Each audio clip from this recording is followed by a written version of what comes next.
Hi, everyone, and welcome to A House Built on Sand with Jabril Khalif Al-Sadat and Mark Hunter Brooks. And today we're going to be talking about Johnny Appleseed, a person from history, a real person from history, but it's the legend and the person that we're going to talk about and how it relates to what we've been discussing in the last couple podcasts about building a multicultural America. So with that, Jabril, let's launch into this. All right, then. Bismillah ar-Rahman ar-Rahim, Alhamdulillah, Alahi, Rabbil Alameen. Well, we came up with this idea when we was talking about, Mark and I were talking about building a multicultural society and how you do it, especially now where you have so many people angry and being ripped up and talking about race and this and that, and not thinking about America as a whole. And especially it's a apropos conversation considering, the United States will be celebrating 245 years of its birth in a couple of weeks in July the 4th, 2021. We have been around 245 years for those in the GED section. And so, we were thinking about, well, how do we start off talking about how to build a multicultural society, how to get people, into it and invest into it. And I thought about old Johnny Appleseed, when I was a kid in William Penn School on the west side of Chicago years ago.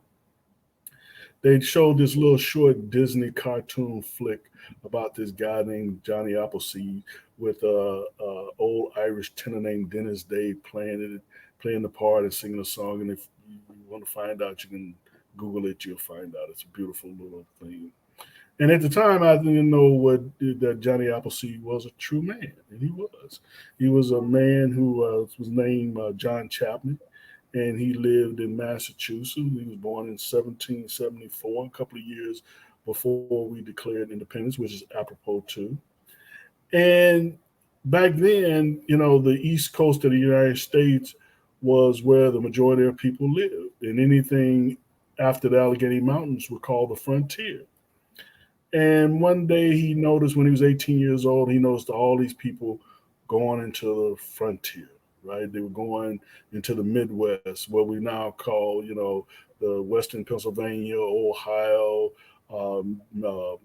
Tennessee, Kentucky, Indiana, Illinois. So he seen people going west out there, and he decided to himself, America was a young country. It was growing and expanding west.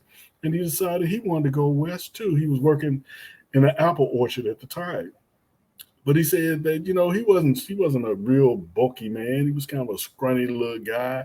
And, he didn't think he was, strong enough, and he didn't have the money to go west. And, people, he was carrying weapons and knives, and they had to fight and, kill and do all this. And that wasn't part of him, because he was part of what they call the New Church, which was affiliated with the old Swedish Lutheran denomination, and he believed in God, and he read his Bible, 2 or 3 times a day, and his Lord for him was a peaceful Lord. He believed in the risen Christ, and he believed that he should have loved everything. He should love his neighbor and love his friend, and also love animals. He was a vegetarian.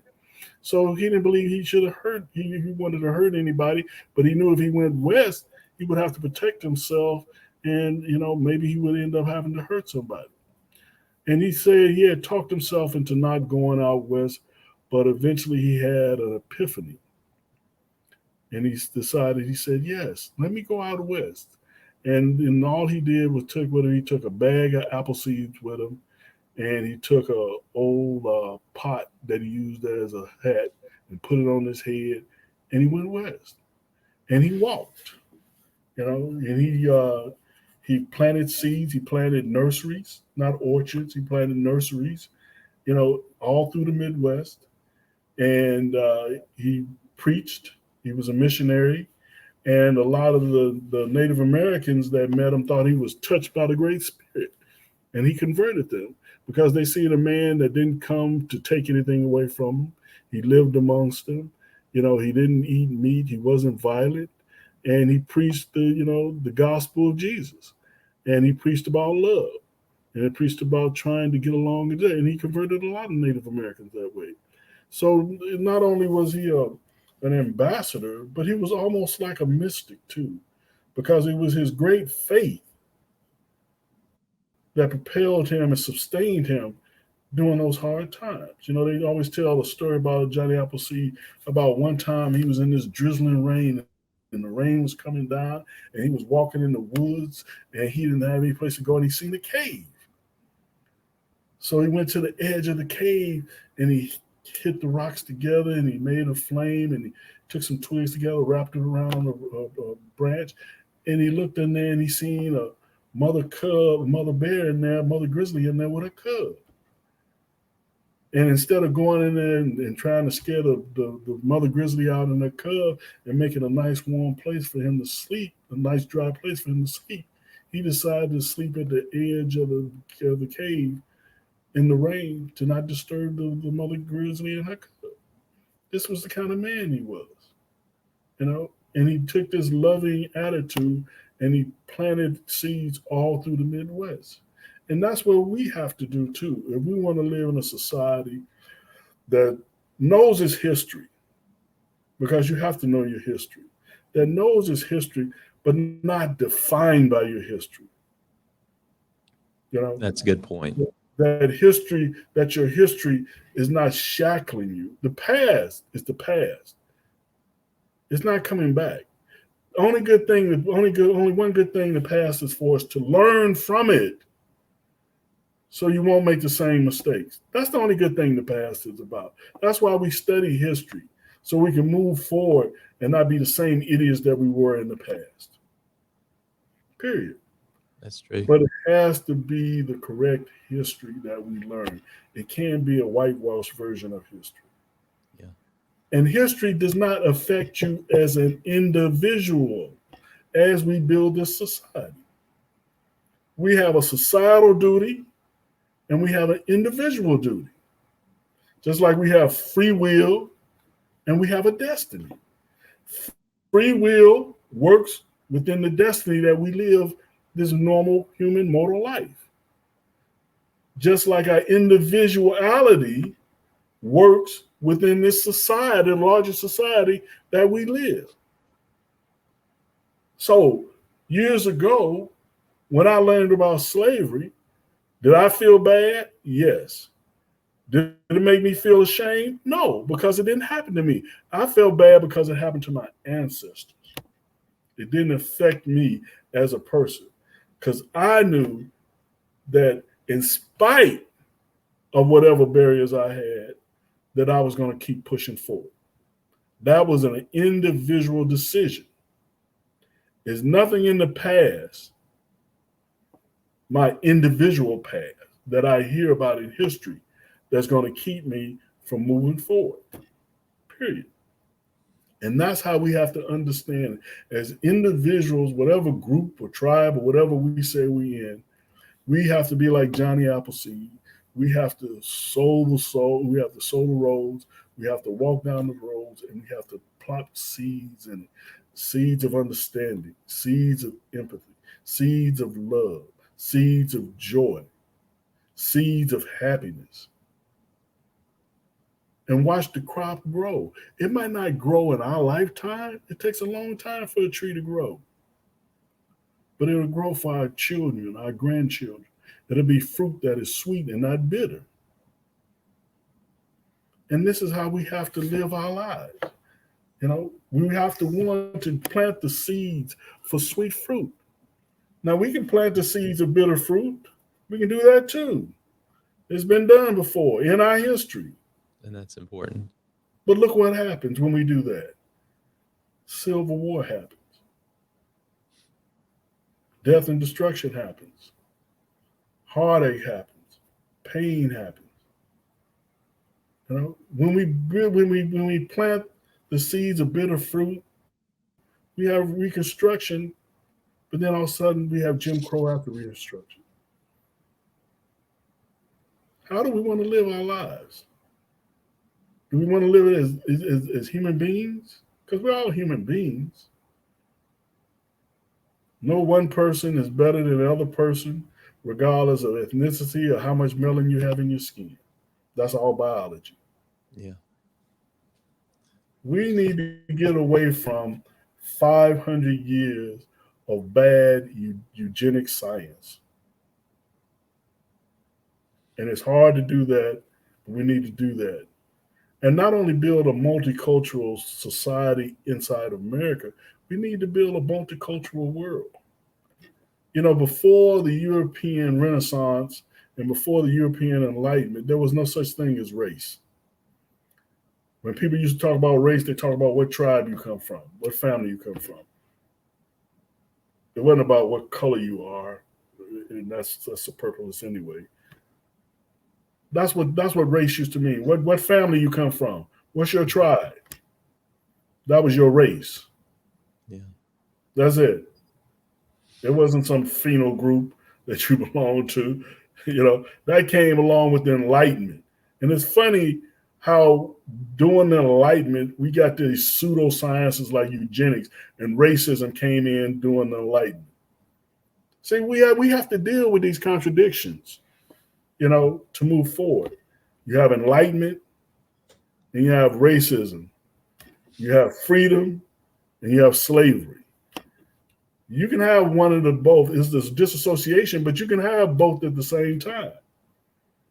And so once we get past this and we understand, yes, Thomas Jefferson was a great man. He had great ideas that he got from Locke and Paine about what freedom should be. All men are created equal. Or we should say all human beings are created equal. It's a great thing. It's a great document. But he could also do this other thing too, because it was ethically right, it was normal, it was moral in his time and in his place. He wasn't doing anything immoral. You know, we cannot judge him now for saying, "Oh, you know, he was a hypocrite. He was morally wrong." When in his time and in his place, he was morally correct.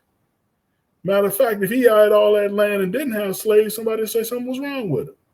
I'm not making excuses for him. I'm just saying, if you keep on looking at that bitter fruit, look at it, bite off of it, judge it, then put it where it needs to be put in history and move forward. Don't hide it, but move forward. And that's how we're going to build this society. All right. No, that's good, and I like the way you've teed it all up in talking about planting your seeds, and you can plant good seeds, you can plant bad seeds, but I'll roll it all back too to say, know who you are and know what you believe and what you stand for, and that's on an individual level. But then, as Jabril and I have been talking the last few weeks, is be aware of the history of everyone. You know, that's how we'll build a multicultural America. It first starts with awareness, you know, and I know we've had all this turmoil in the last year and a half, but I think one of the side benefits is it's increased everyone's awareness of the histories of all the different people. And then even people we don't speak about. And I like to think of the Native Americans. They've just kind of been quiet in all this, but they've really been oppressed by what's been going on the last 245 years in this country. And we need to be aware of that. But it's only when we're aware of, and this is something Jabril had said, when we're aware of everybody's history, we can move forward as a nation. And I think it's so important for 50 years from now, us being a multicultural society, a multicultural nation, that people don't talk about race anymore. They don't talk about minority or majority. They don't get scared because they're not going to be the group that's, you know, in power or whatever. It's going to be, we're all Americans. We're all fighting for the same common good. And it starts with an awareness of everyone's history so we can be sensitive to the suffering of other people, and we can be sensitive to how they've lived their lives. But the goal is, and this is another objective, is the goal is happiness. And if you remember in the Constitution, life, liberty, and the pursuit of happiness, it wasn't economic prosperity, excuse me. And you can be very wealthy and be miserable as a person because you're always constantly trying to defend your money or trying to find new sources of income because the ones that you're pulling on are petering out and you've got all these debts and stuff. Better to have very few debts, to live modestly, and and focus on developing goodwill with other people. Just think of all the people who haven't had a lot, but whenever they've had a birthday party, and I had an aunt who at her 90th birthday, she had over 100 people come to her party because she was always giving things to people. She was always thinking of other people. So that would be like a fourth tenet. Know who you are, what you believe, what you stand for. Be aware of the history of all the other of the people around you, but be of goodwill, be giving to others, think about others, and be others centered. And we need to be thinking about ourselves as a nation or as a country or as a world, and what's the best for everyone involved, not necessarily just for ourselves. Because I think this whole idea of greed and me first has actually done a lot of harm in the country.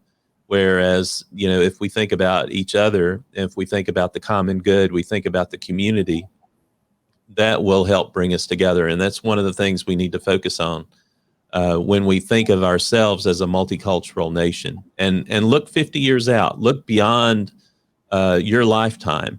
Look at what you can do now that will bear fruit, seeds you can plant now that will bear fruit 50 years from now, with future generations. And that's what we want to do, is we want to have our future generations living together in common happiness, but looking out for each other. And that's what I feel is important. Yeah, I think about this, and I said, if you look at the American project, and I'll say it again as I said last week, what Abraham Lincoln said, the last best hope of mankind. If you look at the American project, ever since Thomas Jefferson wrote "All men are created equal," we've been planting those seeds. Even though the country was born in the midst of slavery, we've been planting those seeds. It might take, it takes years for a tree to grow. But if you keep watering it with the breath of hope and the tears of determination, that tree will grow. Yeah. That tree will grow, but it takes time to grow. And as I look back on my people and their struggle in this country, we've been, struggling to make this country live up to its idea, and we still are. And you know what? In another 100 years, we'll still be struggling to get this country to live up into its ideas. We say, inshallah, God willing. And that's what it's about. That's what Johnny Appleseed was about. Johnny Appleseed was a man who wandered in the woods with no weapons on him at all to fend for himself. He ate the berries out of the trees. He picked up whatever he could, to eat. And he also told stories. He preached the gospel, and he told stories to the children, to make them understand, what it would meant to be a human being and to live in this world. Yeah, and to inspire hope. And hope. Yeah. What is the last thing that came out of the box when Pandora opened it? It was hope. And human beings need hope. Because without hope, there's no use of living. Yeah. The soul needs hope so it can thrive and it can survive. No person can live without hope. And purpose. And so that's another thing too. And if you think about Johnny Appleseed had a purpose to plant nurseries in all the different parts of the new frontier. But one of the hallmarks of permanence in a homestead or in a cabin is the planting of fruit trees. So by Johnny going into someone's yard and planting fruit trees there, he was creating a symbol of permanence for that family.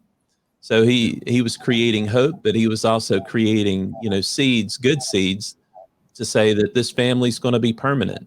And one of the things that I wanted to also talk about is the planning side of what he was doing. Yes, Johnny Appleseed had a lot of seeds, but where did he get them? He didn't just go down to the hardware store and buy 100 pounds of apple seeds.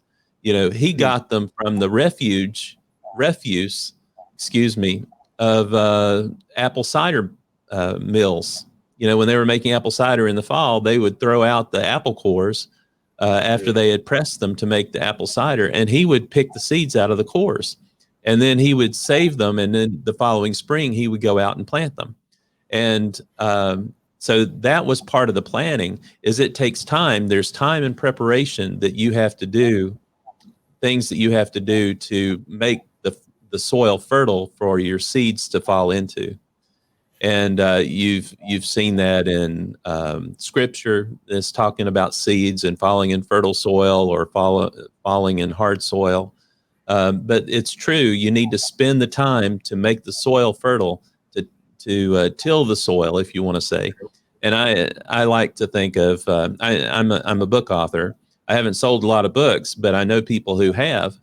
And one of the things that they did was they tilled the soil before their book even came out. They were out on social media in getting followers and posting messages, getting people used to seeing their messages. But then when their book came out, they sold a lot of books.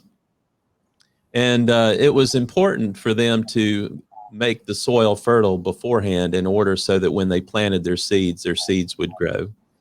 And think about it in terms of that metaphor is you're planting a seed. You want to plant good seeds. You want to have a good heart and a good spirit and be other-centered. You want to plant good seeds, not bad seeds. But you also want to have a fertile soil in which those seeds fall. But then lastly, and this is important too, is realize that those seeds may not bear fruit until after you're gone.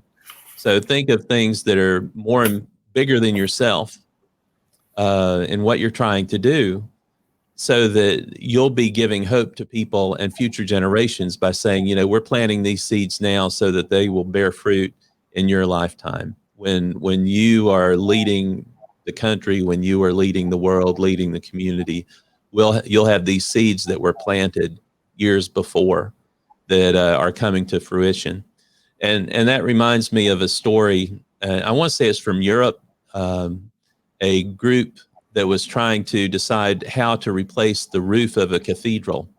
That it was a few hundred years old, and the timbers that were up there were getting rotted and starting to fall, and they were worried about the expense of replacing the roof. And where would they find all these long timbers to replace with the stone on which to put the roof? And one of the members, and this is a story, but one of the members looked out the window of the cathedral while they were talking and realized that they had these 200-year-old oak trees that were lining the walkways coming up to the cathedral. And they realized when they went back in the history books that those oak trees were planted 200 years before by the people who built the cathedral, because they knew that in a couple hundred years they'd have to replace the timbers. So they planted these oak trees with the idea that those oak trees would become the timbers for the roof 200 years later.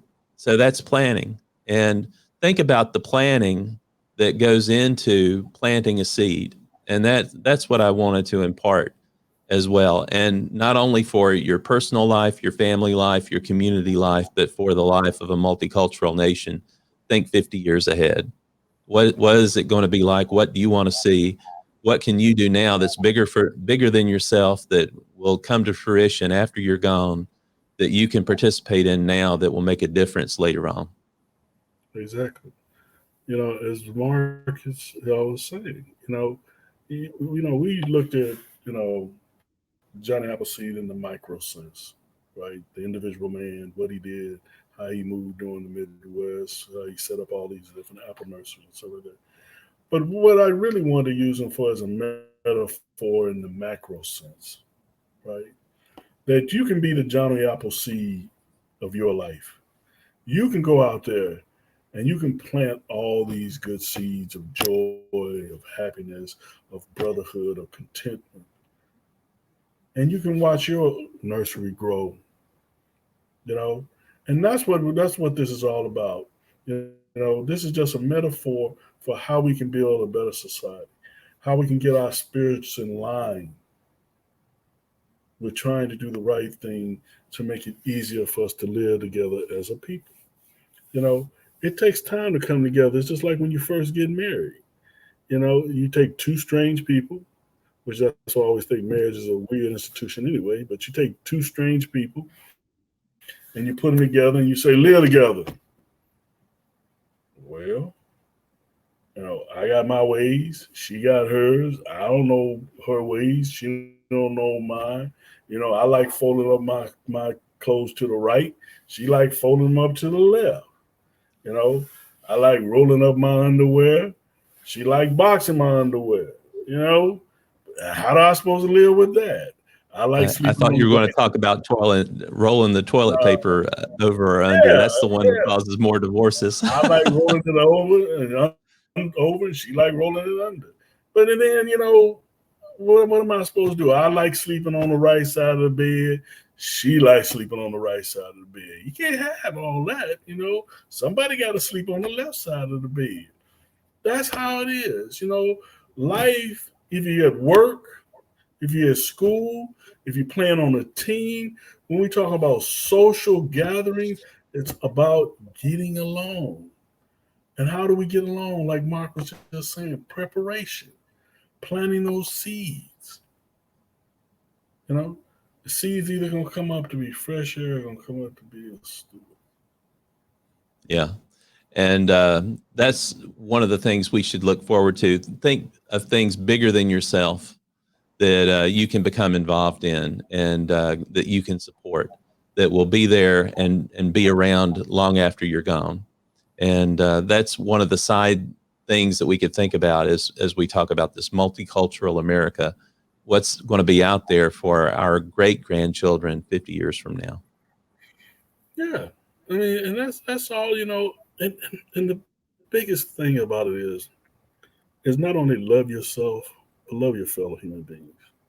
Love Yeah. is the key to all this. I know it sounds, you know, foolish and oh, what are you talking about and stuff like that, but that's what it means. You know, it means you have to love each other. You have to love yourself to be willing to try, to have patience, to have empathy for someone else. It's the old golden rule. You know, do unto others as you wish others to do unto you. It's it's nothing new about all this.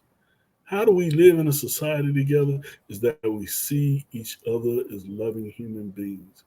I once asked a question because I always used to see, you know, Buddhists and Hindus when they meet each other and they would always put their hands together and they would bow.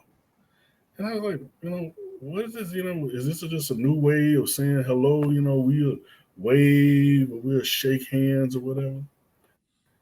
And I had a Hindu guru tell me, he said, the reason why we bow when we meet another person is that we recognizing the divine within themselves.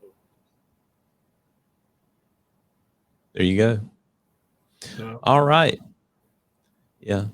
So we hope you've taken some things away from this, especially the love that Johnny Appleseed had for other people, and then the way that goodwill that he built helped preserve the fruit trees that he planted, and those people helped tend the seeds that he planted and helped them come to fruition.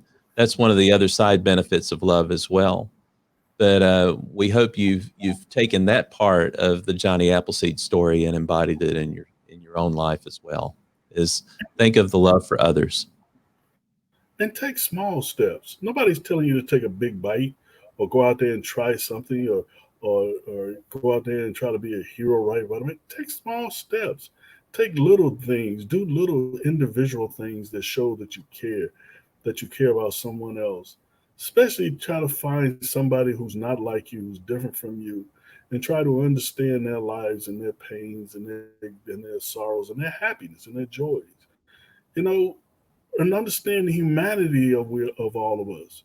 That's all it is. We're all human beings, and we're all trying to live on this planet for a finite amount of time. That's not too much to ask. And the benefits and rewards you get back from being kind to other people is unexplainable. And that's There you all I go. can say. So with that, will you be a Johnny Appleseed? And how can you be a Johnny Appleseed? How can you help move your community, your nation, your world forward with things you would do in your life, things that would come to fruition after you're gone? And with that, we'll bring this to a close. This has been A House Built on Sand, and we'll talk to you next time. Take care. Wow.